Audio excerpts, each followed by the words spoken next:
Alright guys, तो अब अपन देखने वाले हैं एक बहुत ही अच्छा सा चैप्टर मैथ्स का, जो है आपका कॉम्प्लेक्स नंबर्स। ठीक है ना। अब अगर अपन फॉलो करें एनसीईआरटी किताब को, तो ये 11th क्लास की स्टार्टिंग में पढ़ाया जाता है, लेकिन हम ये चैप्टर पढ़ेंगे क्लास 12th की एंडिंग के अंदर। और आप सोचोगे भाई यार ये ऐसा क्यों किया इन्होंने, ये क्या है, दुश्मनी है इनकी। तो उसका रीजन मेरे भाई ये है कि यार आप एक बार क्लास 11th और 12th पूरी कर लेते हो ना, फिर आपको वेक्टर्स की समझ हो जाती है थोड़ी बहुत। ठीक है ना। थोड़ी आपकी एलजेब्रा की समझ अच्छी हो जाती है। इसके अलावा और भी कुछ चीजें हैं जिनके अंदर आपका ये जो होता है ना कॉम्प्लेक्स नंबर, वो काम आता है। और वो इनको अगर आप समझेंगे तो ज्यादा अच्छा समझ पाएंगे और ज्यादा जान पाएंगे। और जेई के अंदर, स्पेशली जेई एडवांस्ड के अंदर, इन तीनों चारों चीजों को मिला के बहुत अच्छे क्वेश्चन आते हैं। ठीक है। जेई एडवांस के अंदर कुछ टॉपिक्स को ही मैं कहता हूँ ये खतरनाक होते हैं, उनमें से कॉम्प्लेक्स नंबर डेफिनेटली खतरनाक चैप्टर है जो जेई एडवांस में आपके कुछ भी कर सकता है। ठीक है ना। तो इसलिए अपन इसको एकदम 12th एंडिंग में पढ़ेंगे और ध्यान से समझेंगे क्या चल रहा है। तो कॉम्प्लेक्स नंबर होता क्या यार। तो कॉम्प्लेक्स नंबर बेसिकली कहानी सबको पता है कि यार एक कोई महात्मा थे, उन्होंने बोला कि यार अगर मेरे को एक ऐसी क्वाड्रेटिक इक्वेशन बनाओ एक्स स्क्वायर बराबर -1, या इसको अपन ऐसे लिख सकते हैं, इक्वेशन को ऐसे लिखते हैं, इसका सोल्यूशन ढूंढो। तो बहुत लोगों ने सर्च किया और आंसर नहीं मिला। तो किसी महान आत्मा ने ऐसा बोला, महात्मा ने बोला, ठीक है ना, यूलर ने बोला था। यूलर नहीं बोलते उसको, ये जो होता है ना यूलर, इसको ऑयलर बोला जाता है। ठीक है ना। यूलर नहीं बोलते, ऑयलर बोलते हैं इसको, लेकिन ठीक है यूलर बोल देंगे, क्या है ऑयलर। ठीक है। इसकी असली प्रोनाउंसिएशन ऑयलर होती है। तो ऑयलर भाई साहब ने बोला कि यार इसके सॉल्यूशन को अपन बोलेंगे आई, जो होता है स्क्वायर रूट ऑफ -1। अब ये बोलेंगे स्क्वायर रूट ऑफ -1 क्या होता है। तो उन्होंने बोला यार कि ये नंबर एग्जिस्ट नहीं करता है दुनिया में, इसको इमेजिनरी नंबर का नाम दिया गया कि भाई यार ये चीज जो है ये संसार में मिलती नहीं है, तो इसको इमेजिनरी नंबर बोल के उन्होंने साइड हट गए। ठीक है ना। तो इमेजिनरी नंबर या कॉम्प्लेक्स नंबर क्या होता है। Complex number is a number of the form z equal to a plus i b. अभी जो आई होता है ना, ये आई नहीं है, ये है आयोटा। ठीक है। ये ग्रीक लेटर है जो आई जैसा दिखता है, बट ठीक है आयोटा भी बोलेंगे। तो a plus iota b form का जो नंबर होता है उसको कहा जाता है कॉम्प्लेक्स नंबर, जहां पे a और b रियल नंबर्स होते हैं। अगर b की वैल्यू 0 है तो ये प्योरली रियल नंबर है। ठीक है ना। जैसे कि √2, -1, 1/275, ये सब रियल नंबर्स हो गए आपके, जो आपने पढ़े हुए हैं पहले से। और आयोटा लगा देते हैं। ठीक है ना। मतलब b is not equal to 0 अगर है और a is not equal to 0 दोनों है, तो हो जाएगा आपका इमेजिनरी नंबर। ठीक है। मतलब ये कंडीशन चलो हटा दो, b इक्वल टू 0 अगर नहीं है तो इमेजिनरी नंबर है, मतलब ये एग्जिस्ट नहीं करता। और अगर a 0 है और b 0 नहीं है अगर, तो ये होता है प्योरली इमेजिनरी। मतलब ये तो तुम ढूंढोगे ना संसार में, कहीं हल्का सा भी इसका कुछ भी नहीं मिलेगा। ठीक है। तो ये बेसिक बातें हैं, इस पे क्वेश्चंस वगैरह हम देख लेते हैं। अब इसके कुछ प्रॉपर्टीज वगैरह अगर अपन देखें, अगर अपन सारे सेट ऑफ नंबर्स को क्लासिफाई करने की कोशिश करें तो कुछ ऐसा होगा। Natural numbers is a subset of whole number, क्योंकि होल नंबर में 0 होता है, नेचुरल में 0 नहीं होता है। Which is subset of integer, क्योंकि -1 -2 इंटीजर में होता है, होल नंबर में नहीं होते हैं। Which is a subset of rational numbers, क्यों, क्योंकि 25/4 वगैरह जो है वो रैशनल नंबर्स है, लेकिन वो इंटीजर नहीं है। लेकिन इंटीजर सारे के सारे रैशनल नंबर्स होते हैं। फिर आते हैं आपके रियल नंबर्स, √2 वगैरह जो इससे ऊपर है। ठीक है। √2 ये सब रियल नंबर्स है, लेकिन √2 इसके अंदर नहीं है। और फिर आता है आपका कॉम्प्लेक्स नंबर, तो ये याद रख सकते हो आप, ये सबसेट वाला निशान ऐसी चीज जो सोच रहा है क्या लिखा है ये। ठीक है। 0 जो होता है 0, वो प्योरली रियल भी है, प्योरली इमेजिनरी भी है, लेकिन वो इमेजिनरी नंबर नहीं है। ठीक है। 0 is not an imaginary number, लेकिन वो प्योरली इमेजिनरी नंबर है। ठीक है। फालतू की बात थी, कोई पूछेगा नहीं है तुमसे। ठीक है ना। अब यहाँ पे ये वाली जो इक्वेशन एक नोट करना, √a इक्वल इंटू √b को अपन ऐसा लिखते हैं ना, √a √b, ये केवल तभी होता है जब एटलीस्ट a और b में से कोई एक हो ना, तो नॉन नेगेटिव हो। ठीक है ना। ये आपको ध्यान रखना है, वरना आयोटा वायोटा आ जाएंगे। समझ रहे हो क्या कह रहा हूं मैं। ठीक है। तो ये बस एक बातें हैं कुछ। ठीक है। मेन ये क्वेश्चंस करने में कोई ये सब बातें काम नहीं आएंगी, पर क्वेश्चन देखेंगे तब ध्यान देना। ठीक है ना। अब यहाँ पे एक इंपॉर्टेंट इन्फॉर्मेशन कि तुम्हारे पास अगर कोई नंबर है z equal to a plus iota b, जैसे कि 2 प्लस √3 आयोटा, तो a माइनस आयोटा b जब करते हैं ना अपन, इसको कहा जाता है कॉम्प्लेक्स कॉन्जुगेट ऑफ z। ठीक है। तो उसको z बार लिखते हैं, कुछ भी नहीं करते, i की जगह माइनस आई कर देते। तो इसका कॉम्प्लेक्स कॉन्जुगेट क्या होगा बताओ, 2 माइनस √3 आयोटा। देखो ना, बस माइनस करना है प्लस की जगह। ठीक, समझ गए। तो ये हो गया अपने पास। अब यहां पे एक और चीज आप ध्यान में रखेंगे कि रियल नंबर्स जो होते हैं ना, रियल नंबर्स, वो ऑर्डर रिलेशनशिप नाम करके एक चीज फॉलो करते हैं। मतलब कि तुम ऐसा बोलते हो ना, √3 greater than √2, 2 greater than √3, 2 greater than -1, ये तुम लिखते हो ना, ये तुम कॉम्प्लेक्स नंबर्स में नहीं लिख सकते हो, ठीक है। तो तुम ऐसा नहीं लिख सकते हो कि आयोटा इज ग्रेटर देन 0 या 3 plus iota is less than 2 या ग्रेटर देन 2, तुम नहीं लिख सकते, क्योंकि इमेजिनरी चीज को भाई तुम कैसे कंपेयर करोगे, ऐसा सोच सकते हो, ठीक है ना। मतलब यहाँ पे हमारे पास कोई कॉन्क्रीट वैल्यू है कि भाई √3 किलो की चीज है, वो √2 किलो की चीज से ज्यादा बड़ी हो, क्योंकि ये किसी रियल चीज को क्वांटिफाई कर रहे हैं। तो हम रियल चीज को अगर हम कंपेयर करेंगे तो हमें इसमें कंपैरिजन की सेंस बनती है, लेकिन यहाँ पे अब ये चीज एग्जिस्ट ही नहीं करती है। तुम बोल ही नहीं सकते कि भाई इस पत्थर का वजन 3 प्लस आयोटा केजी है, बोल ही नहीं सकते, ऐसा है ही नहीं, मतलब तुम्हें बाहर निकाल देंगे, तो धक्के मार मार के वो भगा देंगे जिसको भी तुम ऐसा बोलोगे, तो तुम नहीं बोल सकते हो, ठीक है ना। तो ये चीज नहीं करते हैं, मतलब नहीं है, मतलब नहीं है, बस नहीं है। यूलर को पसंद नहीं था तो नहीं है, तुम अपनी अलग मैथमेटिक्स इन्वेंट कर सकते हो कॉलेज में जाके, वहां पे करना, लेकिन जेई के अंदर ये सब लगाओगे तो तुम्हें कॉलेज में एडमिशन पक्का नहीं मिलेगा, ठीक है ना। तो अब देखो यहाँ पे छोटे मोटे क्वेश्चन वगैरह आएंगे, जैसे कि ये नंबर है,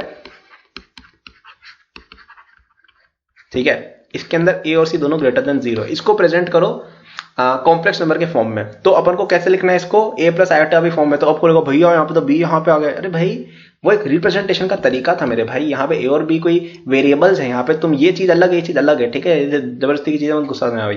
तो इसको अपन ऐसे लिखेंगे। अब यहाँ पे आयोटा अलग करना है, तो इसको ऐसे लिख डालें -1 इंटू √4ac। अब ये क्यों लिख पा रहे हैं, क्योंकि याद करो मैंने लिखा था कि इसको अपन ऐसे लिख सकते हैं जब एटलीस्ट एक नॉन नेगेटिव हो, तो ये ए और सी ग्रेटर देन 0 तो नॉन नेगेटिव है, तो इसको ऐसे लिख सकते हैं, ठीक है। तो हो जाएगा -b plus iota into √4ac, हो गया इस फॉर्म में, ये देखो यहाँ पे हो गया कि नहीं हो गया, ठीक है ना। तो चलो ये हो गया।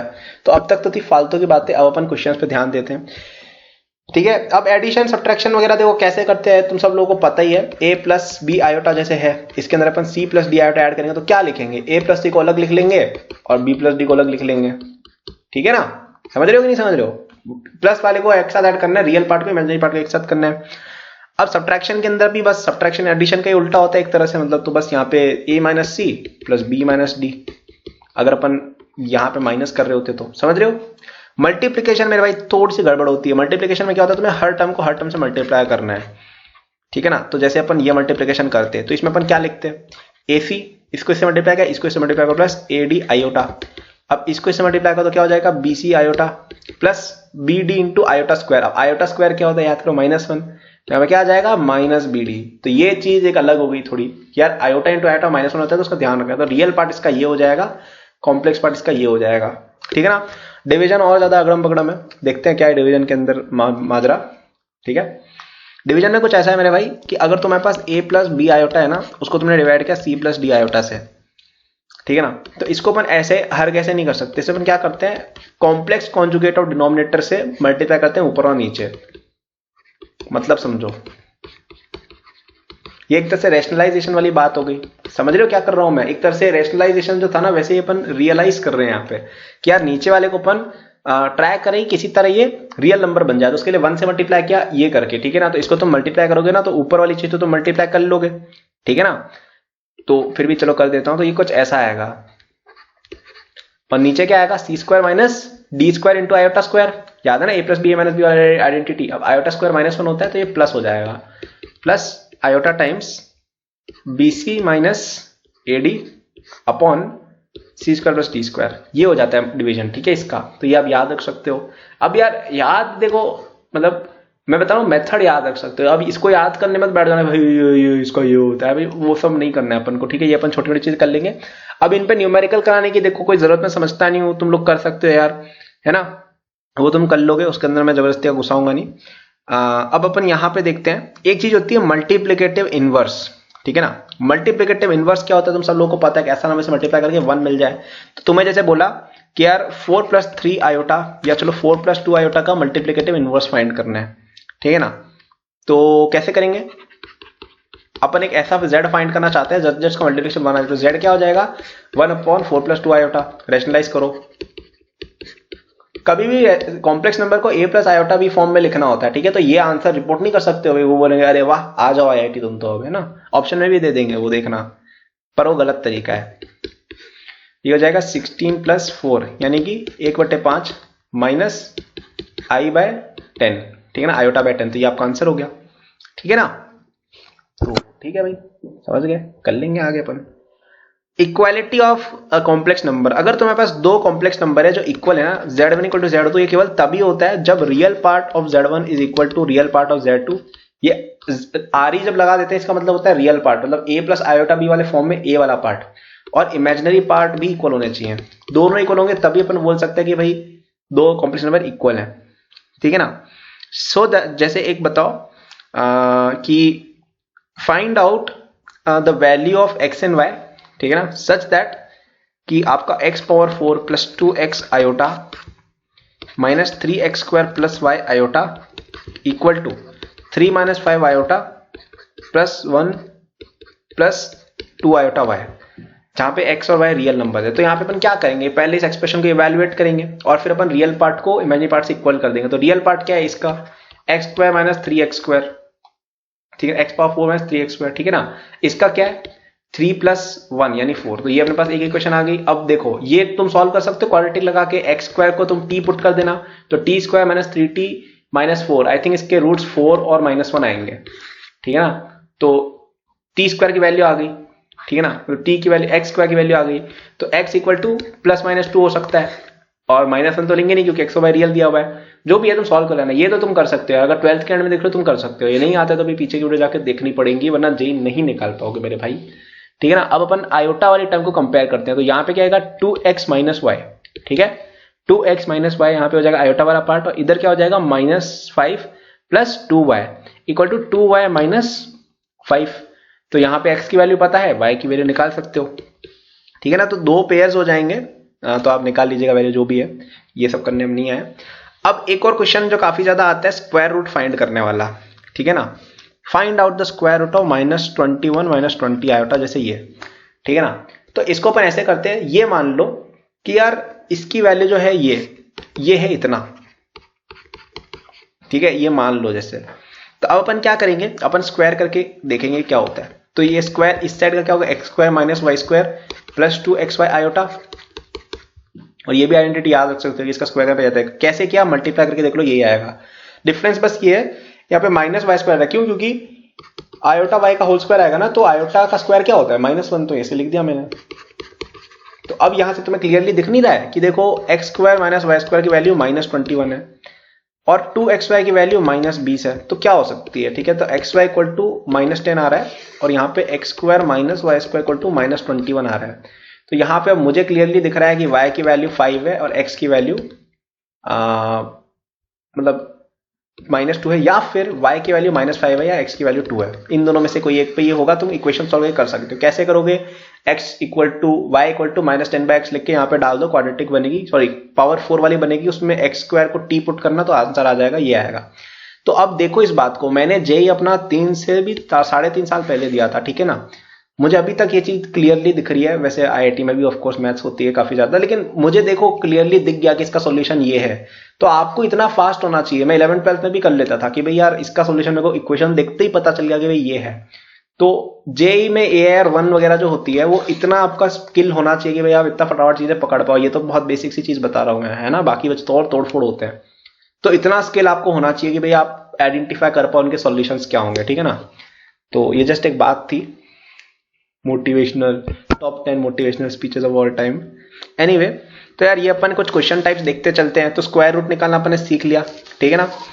अब अपन देखते हैं representation of a complex number. तो यार लोगों ने बोला कि भाई ऑयलर साहब तुम यार ठीक है ये सब तो कर रहे हो, बट यार इसको अपन विजुअलाइज कैसे करें। तो इन्होंने एक टर्म दिया, Cartesian form of a complex number. ये क्या होता है कि तुम्हारे पास जैसे कोई कॉम्प्लेक्स नंबर है, इसकी दो एक्सिस होंगी, एक होती है रियल एक्सिस जो एक्स एक्सिस और एक होती है इमेजिनरी एक्सिस, ठीक है ना। तो तुम्हारे पास जैसे कोई कॉम्प्लेक्स नंबर है p, x, y, तो उसमें अगर जैसे x प्लस आयोटा y तो उसको अपन ऐसे प्लॉट कर लेंगे, ठीक है ना। और अगर अपन इसको जोड़ेंगे ना यहाँ पे, तो ये r होती है एरो और ये आपकी एंगल थीटा होती है, ठीक है ना। तो ये जो लेंथ r है ना, ठीक है, जो लेंथ r है इसको बोला जाता है, ये मॉड जैसे आपका z ये है, तो ये जो लेंथ r है इसको बोला जाता है, ये है आपका modulus of the complex number, ठीक है ना। ये क्या होता है आपका मॉड्यूलस ऑफ, इसकी वैल्यू क्या होगी बताओ, ये डिस्टेंस क्या होगा, ये x, y है तो x square plus y square का अंडर रूट, ठीक है। तो याद रखना मॉड्यूलस की वैल्यू इतनी होती है। और एक होता है आर्ग्यूमेंट, ठीक है ना। आर्ग्यूमेंट जो होता है, आर्ग्यूमेंट या एम्पलीट्यूड, थीटा जो होता है आर्ग्यूमेंट या एम्पलीट्यूड वो होता है आपका tan inverse of y by x, ठीक है ना। तो अब इसके अंदर अपन ये देखते हैं कि एंगल मेड बाय ओपी, ये ओ अगर है तो ये ओपी का जो एंगल है विद पॉजिटिव एक्स एक्सिस, तो अगर यहां पे जैसे होता ना तो अपन इसका आर्ग्यूमेंट ऐसे यूं रिपोर्ट करते, ठीक है, समझ रहे हो ना मतलब, ठीक।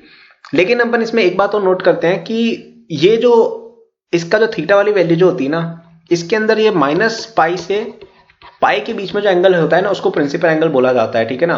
तो तुम माइनस 180 से 180 के बीच में ही रिपोर्ट करोगे, प्रिंसिपल एंगल रिपोर्ट करना है तो, ठीक है ना। तो ये वाली जो मैंने बात बोली ना, ऐसे लिखने को तुम लिख सकते हो 270 डिग्री या जितना भी है मतलब अगर यहाँ पे, लेकिन अपन इसको लिखेंगे माइनस पाई बाय 2। अगर यहाँ पे होता ना जैसे माइनस पाई बाय 2 लिखते हैं प्रिंसिपल एंगल के हिसाब से, ठीक है। कुछ और बातें, argument of a complex number की बहुत सारी वैल्यूज हो सकती हैं, 2n पाई प्लस थीटा कर सकते हो, पता ही है ना। तो उनमें प्रिंसिपल वाला इसको माना जाता है, ठीक है ना। और जब तक बताया नहीं जाए ना तो एम्पलीट्यूड ऑफ z जो है ना, ये बेसिकली ये चीज होती है, this is the same as this. इसको अपन को माइनस पाई से पाई बाय के बीच में ही रिपोर्ट करना है, ठीक है ना। तो अगर आप एक कॉम्प्लेक्स नंबर का मॉड्यूलस और आर्ग्यूमेंट या एम्पलीट्यूड बता देते हो ना तो तुम उस कॉम्प्लेक्स नंबर को कंप्लीटली डिटरमाइन कर रहे हो। क्यों? क्योंकि y कितना हो जाएगा r साइन थीटा, x हो जाएगा r कॉस थीटा, ठीक है ना। एक तरह से ट्रिग्नोमेट्री होगी तुम्हारी। तो अब यहां पे लेकिन एक कॉम्प्लेक्स नंबर है 0 + 0 आयोटा, जो 0 वाला नंबर है ना, इसमें आर्ग्यूमेंट डिफाइंड नहीं है क्योंकि ऑफकोर्स 0/0 फॉर्म आ रहा है tan थीटा का, और ये अकेला कॉम्प्लेक्स नंबर है जिसकी केवल मॉड्यूलस होती है, ठीक है। इसकी केवल मॉड्यूलस 0 अपन दे देते हैं और इसका कंप्लीट स्पेसिफिकेशन हो जाता है। बाकी किसी भी कॉम्प्लेक्स नंबर को लो तुम, 1 लो, 1 प्लस आयोटा को लो, कोई सा भी लो, सब में तुम्हें दोनों वैल्यू चाहिए होती है, ठीक है ना। तो अब ये मैंने आपको एक बात बता दी है। अब चलो यार येलो कलर कर लेते हैं यार, बहुत देर से ब्लू कलर चल रहा है, तुम लोग थक गए होगे, छोटे छोटे बच्चे हो 11 12 के। z = r times cos theta plus i sine theta, ये चीज मैंने स्ट्रेट लाइन में कई बार देखी हुई है, इसीलिए इसको लास्ट में पढ़ा रहा हूं मैं, क्योंकि यार अब ये चीजें जैसे मैं 11th की स्टार्टिंग में पढ़ाते हैं एनसीईआरटी में और कई कोचिंग में पढ़ा भी रहते हैं सॉरी, तो तुम लोग समझते नहीं कि भैया ये स्लोप क्या चल रहा है, ये क्या है पोलर फॉर्म, तुम कुछ समझ में नहीं पाते, ठीक है ना। और आगे तो वेक्टर्स वगैरह वाली बातें भी आएंगी तो और प्रॉब्लम होगा, ठीक है ना। तो अब यहाँ पे इसका जो मॉड्यूलस है कितना, इस वेक्टर का r है, ठीक है ना, और इसका जो एम्पलीट्यूड है वो है आपका थीटा, और इसका जो वो है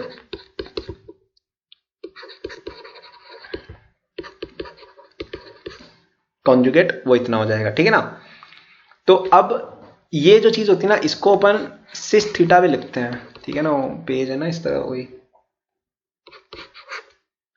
एनीवे ठीक है। तो ये चीज अपन ऐसे लिखते हैं, एनीवे चलो अपन आगे बढ़ते हैं। अब यहाँ पे एक बात आती है, और ये जो प्लेन होती है ना, ये जो डायग्राम बनाया था ना अपन ये वाला, इसको कहा जाता है अर्गांड डायग्राम, ठीक है ना। अर्गांड डायग्राम, अर्गांड डायग्राम तुम्हारी जैसी तो तुम बोल सकते हो यार, तुम्हें ऐसा लगता हो सूटेड, हम तो भी अर्गांड बोलते थे मजे मजे में, तुम अपने हिसाब से सोच सकते हो। कोई ईयरफोन्स पहना होगा उसके कान अभी फट गए होंगे, सॉरी अबाउट दैट, क्योंकि मैं माइक टेस्ट कर रहा था प्रेस करके। अब एक और कॉन्सेप्ट आता है Euler's formula, sorry Euler's formula, ठीक। ये होता है z = r e⁻⁴, ठीक है। इसका मतलब है तुमने अगर कोई कॉम्प्लेक्स नंबर को ऐसे लिख रखा है ना तो उसका आर्ग्यूमेंट थीटा हो जाता है और उसका जो ये है मॉड्यूलस वो r हो जाता है, ठीक है ना। इसका जो कॉन्जुगेट होता है वो r e⁻⁻⁴। अब ये क्यों है, कैसे है मेरे भाई, ये 11th 12th के अंदर है ही नहीं, ये तुम कॉलेज में जाके पढ़ोगे, अगर तुम जाके रियल एनालिसिस वगैरह पढ़ते हो तो आप ये जब पढ़ोगे, ठीक है ना, अच्छे से कि भाई ये क्यों होता है एग्जैक्टली, बस ये है। मतलब अगर तुम्हारे पास ये वाला कॉम्प्लेक्स नंबर है ना, z = r i cos theta plus sine theta, sorry I sine theta plus cos theta, तो मेरे पास अगर ये वाला कॉम्प्लेक्स नंबर है इसको ऐसे भी रिप्रेजेंट कर सकते हो, I am just saying this, ठीक है। और एक और चीज होती है कि अगर तुम्हारा थीटा रियल है, ठीक है, अब थीटा भी रियल है अगर, तो हम लिखते हैं cos theta = e⁻⁻⁴ plus e⁻⁻⁴/2। ये तुम समझ सकते हो क्यों हो रहा है, इसको बेसिकली इस फॉर्म में लिखो और फिर प्लस माइनस कर डालो, और साइन थीटा की वैल्यू क्या हो जाएगी, e⁻⁻⁴ माइनस e⁻⁻⁴/2 आयोटा, ठीक है, यहाँ पे आयोटा और आता है, ठीक है। ये है कुछ। अब ये जो चीज है ना, ये हाइपरबोलिक ट्रिग्नोमेट्री वगैरह में घुसने वाले हैं अपन, तो अब वहां पे अपन जाएंगे नहीं, वो 11th 12th से बहुत बहुत ऊपर चीज है, ठीक है ना, वो चीज नहीं है अपने सिलेबस में। थोड़ा बहुत अगर किसी को जबरदस्ती घुसने की इच्छा हो ही रही हो तो एसएल लोने के ट्रिग्नोमेट्री बुक में थोड़ा बहुत तुम्हें शायद मिल जाए, देख सकते हो, ठीक है। बाकी मतलब नहीं 11th 12th में जाके इसमें ये चीज 11th-12th में छोड़ो, ओलंपियाड तक में काम नहीं आती है।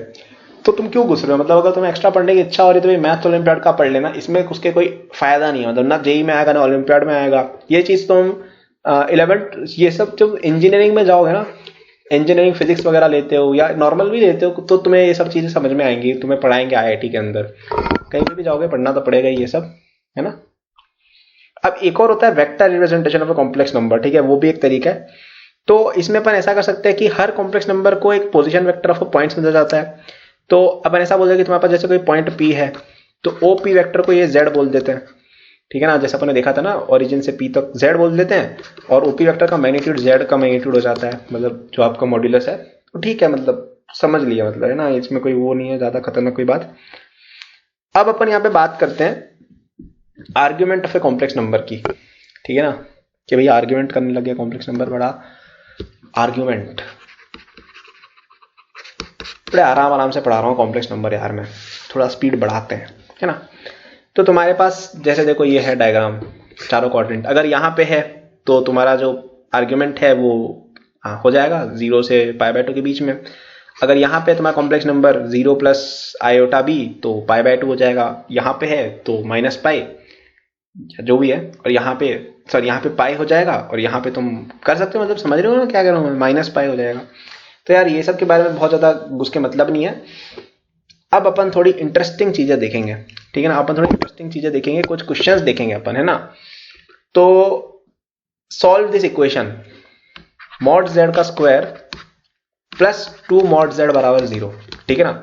तो मॉड z जो है, ठीक है ना, अपन ये मान लेते हैं z equal to x plus iota y है जैसे, ठीक है, और इसको तुम इस इक्वेशन में घुसा दो, तो क्या करेंगे बताओ, क्या लिखेंगे कि एक्स स्क्वायर, मतलब सॉरी ये इस मॉड z नहीं है, सॉरी ये कॉन्जुगेट ऑफ z था, ठीक है ना। तो ये हो जाएगा आपका क्या, x माइनस आयोटा वाई का square plus 2 root x square plus y square equal to 0। समझ रहे हो ना, मॉड की डेफिनेशन ये होती है, कॉन्जुगेट होता है, दोनों इंपॉर्टेंट डेफिनेशन से अलग अलग है, ठीक है, कंफ्यूज नहीं होना इनमें। तो ये हो जाएगा x square plus y square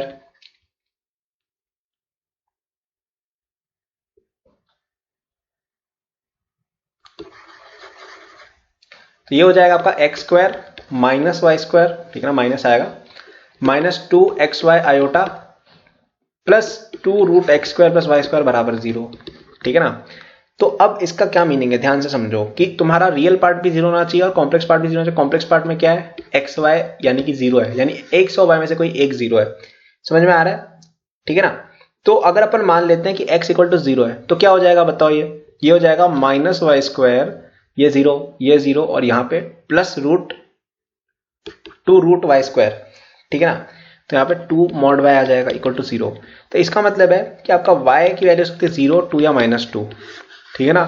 तो आपके पास सॉल्यूशंस आ जाएंगे 3, क्या क्या हो जाएंगे, z इक्वल टू या तो 0 या फिर 2 आयोटा या फिर -2 आयोटा। और अगर तुम x की वैल्यू 0 करते हो ना तो भी सिमेट्रिक है, क्योंकि इक्वेशन यही आपके पास, मतलब ठीक है थोड़ा सा डिफरेंट आएगा, बट 2 प्लस और माइनस थोड़ा इधर उधर हो जाएगा, बाकी सेम ही रहेगा। तो ये 3 कॉम्प्लेक्स नंबर सॉल्यूशन आएंगे।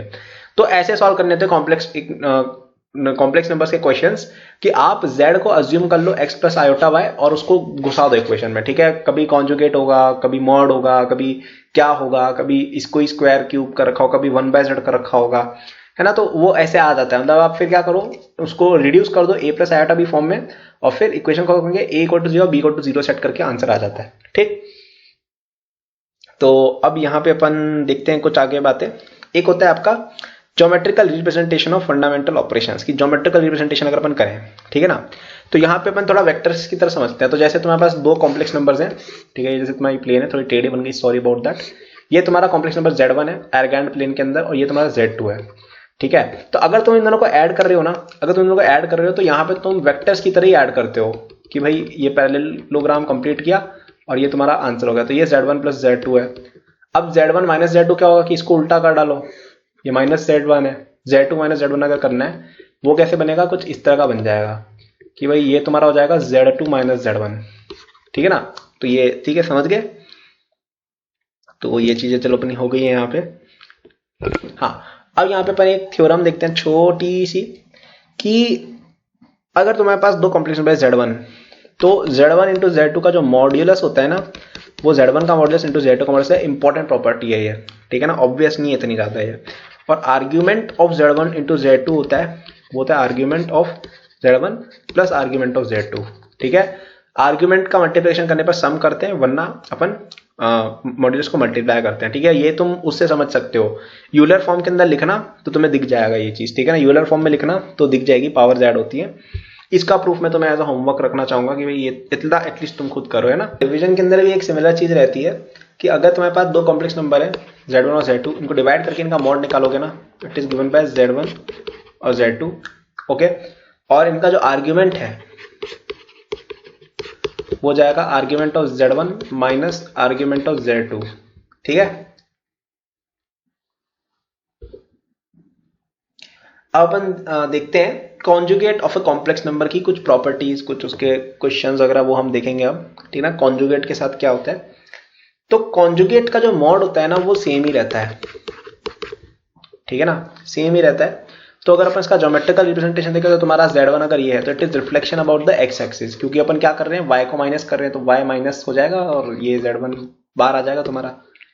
ये दिक्कत सदियों से चली आ रही है, ये पेन वाली, ये अब सही है। मैं अपना पेन चेंज करूंगा यार आगे वाले कोर्सेज के लिए। एनीवे, अगर तुम्हारे पास z equal to x plus iota y है, ठीक है ना, तो z bar equal to x minus iota y होता है, तो इससे x और y की वैल्यू तुम ला सकते हो।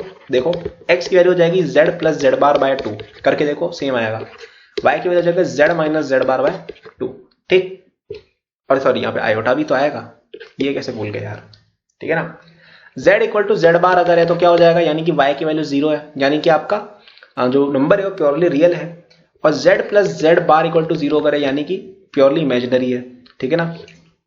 एक बहुत शानदार सी बात हमको बताता हूँ, इंपॉर्टेंट थ्योरम में कई बार काम आ जाता है कि मॉड z का जो स्क्वायर होता है वो होता है z इंटू z बार, ठीक है ना। और एक और इंपॉर्टेंट थ्योरम कि z बार का करके वापस से बार कर दो तो z ही आ जाएगा, क्यों, क्योंकि x माइनस आयोटा किया, फिर इसमें माइनस वापस लगा दो तो माइनस, तो ये ऐसा बन जाएगा, समझ रहे हो। इसलिए एक और इंटरेस्टिंग बात, Z1 प्लस माइनस Z2 करते हो और इस पूरे का तुम बार लेते हो ना, it is equal to Z1 का बार प्लस माइनस Z2 का बार, मतलब प्लस ले रहे हो तो प्लस आ जाएगा, माइनस ले रहे हो तो माइनस आ जाएगा, ठीक है ना। अब मल्टीप्लिकेशन के अंदर Z1 इंटू Z2 का जो बार होता है ना वो हो जाएगा Z1 bar into Z2 bar. और in general Z to the power n अगर अपन लेते हो ना, इसका बार अगर लेते हो it is equal to z bar का पावर n। ये सारे इंपॉर्टेंट थ्योरम्स है, दिमाग में रखना, ठीक है, कई बार काम आएंगे प्रॉब्लम सॉल्विंग में। इसके अलावा डिवीजन की बात करें अगर, ठीक है ना, तो z1 बाय z2 का बार लेते हो, it is equal to z1 bar by z2 bar, ठीक है ना। और z2 is not equal to 0 होना चाहिए, समझ रहे हो, ओके। अब यहाँ पे अपन कुछ देखते हैं कि अगर एक थ्योरम है, ये इंपॉर्टेंट है थोड़ा सा, है ना, इस पे क्वेश्चन आ जाते हैं। ये जेईई एडवांस में आने जैसी बात है, ये जो मैं बताने वाला हूँ ना। Imaginary roots of polynomial equation with real coefficients occur in conjugate pair. इसका ये मतलब है, अगर तुम्हारे पास एक पॉलिनोमियल है a nought z to the power n plus a1 z to the power n minus 1 plus blah blah blah n equal to 0, और इसकी एक रूट है z नॉट जो इमेजिनरी रूट है, ठीक है ना। तो z नॉट का जो बार है ना वो भी आपकी इसकी रूट रहेगी, ठीक है ना। ये चीज आपको दिमाग में रखनी है, ऑलराइट। अब यहाँ पर कुछ क्वेश्चन देख लेते हैं। जैसे एक और क्वेश्चन आपको बताता हूं कि अगर z minus 1 upon z plus 1 purely imaginary है तो प्रूव करो कि मॉड z की वैल्यू, या निकालो मॉड z की वैल्यू कितनी होगी। तो z1 minus z plus 1 equal to 0 है, यानी कि इसका जो रियल पार्ट है वो 0 है। प्योरली अगर ये रियल प्योरली इमेजिनरी है तो इसकी जो रियल वैल्यू है वो 0 है, ठीक है ना। तो इसका ये मतलब है, अब याद करो, अब यहां पे तुम्हें थ्योरम काम आएगा। अगर ये 0 है तो इसका मतलब क्या है कि इसके कॉन्जुगेट के साथ ऐड करेंगे तो क्या वैल्यू आएगी, 0 आएगी। प्योरली इमेजिनरी नंबर के साथ यही होता है, ठीक है। तो कर दो,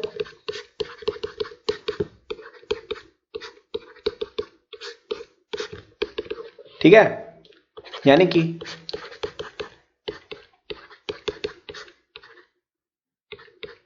ठीक है 1 के ऊपर बार चलाओगे तो 1 ही रहेगा वो तो, ठीक है। अब एलसीएम ले लो, और कुछ नहीं कर रहा हूं मैं।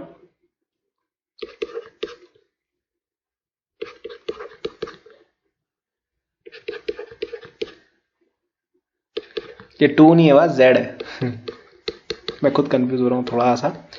तो अब इसमें देखो क्या क्या, ये प्लस से माइनस कटा, प्लस से माइनस कटा, और यहाँ पे आ जाएगा आपकी z into z bar into 2 equal to 2, यानी कि मॉड z का स्क्वायर बराबर 1।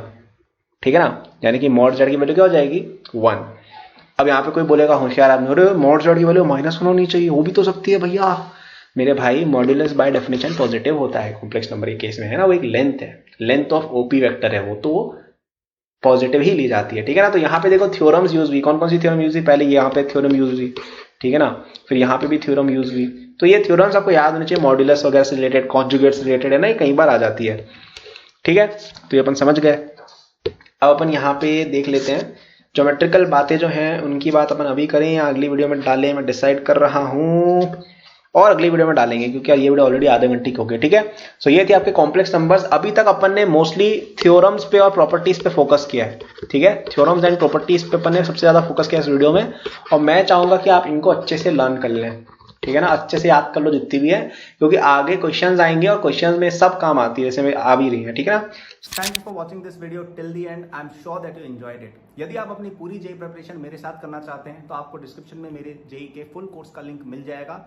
इस कोर्स में आपको जो यूट्यूब पे मेरे लेक्चर्स और प्रॉब्लम सॉल्विंग के वीडियोस मिलते हैं उसके कंपेयर में बहुत ज्यादा कंटेंट है, एंड आपको यहाँ पे practice sheet with solution, test series with solution भी मिलती है। It's a complete solution, you can rely on it. आप यदि किसी कोचिंग जाते हैं या अगर आप सेल्फ स्टडी करते हैं, in both cases it will be very useful, so do check it out.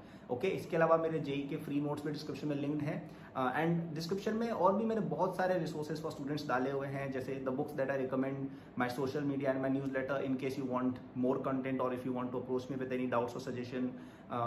Notes हैं नीट के स्टूडेंट्स के लिए, कॉलेज स्टूडेंट्स के लिए, स्टार्टअप एंथुसियास्ट के लिए भी, ओलंपियाड एंथुसियास्ट के लिए भी कोर्सेज हैं, तो चेक जरूर कर लीजिएगा डिस्क्रिप्शन, आपको काफी यूजफुल रिसोर्सेज वहाँ मिलेंगे। Thank for watching, like subscribe कर लीजिएगा for more such videos. Good luck.